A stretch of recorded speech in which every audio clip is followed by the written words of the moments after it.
Bu darsimizda tizim tushunchasi va tizim turlari haqida gaplashamiz. O'zi tizim nima? Tizim bu kompyuter va foydalanuvchi o'rtasidagi aloqa manbai. Ya'ni bizning kompyuterimizda o'sha biron bir tizim bo'lmasa, biz kompyuter tilini tushuna olmaymiz yoki kompyuter bizning tilimizni tushuna olmaydi. Chunki kompyuterlar sanoq sistemasida tayyorlangan bo'ladi, ya'ni ichki qurilmalariga sanoq sistemasi orqali yozilgan bo'ladi. Prosessori yoki boshqa qurilmalarning hammasi sanoq sistemasi orqali qilingan bo'ladi. U tilni faqatgina operatsion tizimda tushunadi.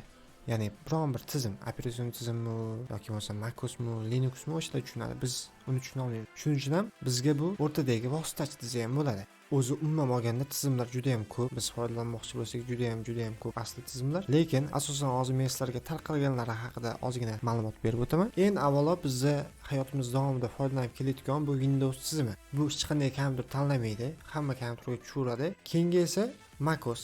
Bu kompyuter tanlaydi, faqat Apple'da kompaniyasining kompyuteriga tushadi. Uchinchisi esa Linux.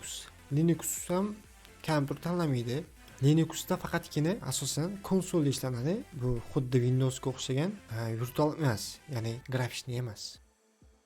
Endi operatsion tizim turlari haqida gaplashamiz. Operatsion tizim turlari o'zi qaysilar? Biz hayotimizda ko'proq foydalanayotgan, bizning ehtiyojimizni ko'proq qondirayotgan tizim bu Windows operatsion tizimidir. Hozirgi paytda Windows 11 operatsion tizimi chiqdi, lekin u hamma kompyuterga tushmaydi. Unda o'ziga yarasha talablari bor. Shu talablardan kelib chiqqan holda talablarni inobatga olgan kompyuterlarga faqatgina tushadi. Windows 10, 8 yoki 7 operatsion tizimlari esa ular uncha talabi yuqori emas, ya'ni pastroqda. Windows 10 operatsion tizimi bor, Windows 8 operatsion tizimi bor, Windows 7 operatsion tizimi bor, Windows XP operatsion tizimi bor va undan oldingi tizimlar ham bor. Hozir eng oxirgisi, adashmasam ko'pchilik eski kompyuterlarda Windows 7 yoki XP ni ishlatadi. Ko'pchilik hozir Windows 10 operatsion tizimiga o'tib ketgan. Chunki Windows 10 operatsion tizimi ancha yaxshi, interfeys jihatlama ham, tushunarli jihatlama ham, ixchamlik jihatlama ham Windows 10 tizimi ancha yaxshiroq. Unga yana qo'shimcha qilib Windows 7 ni ham aytsak, Windows 7 ham asli yaxshi. Windows 7 ham yaxshi.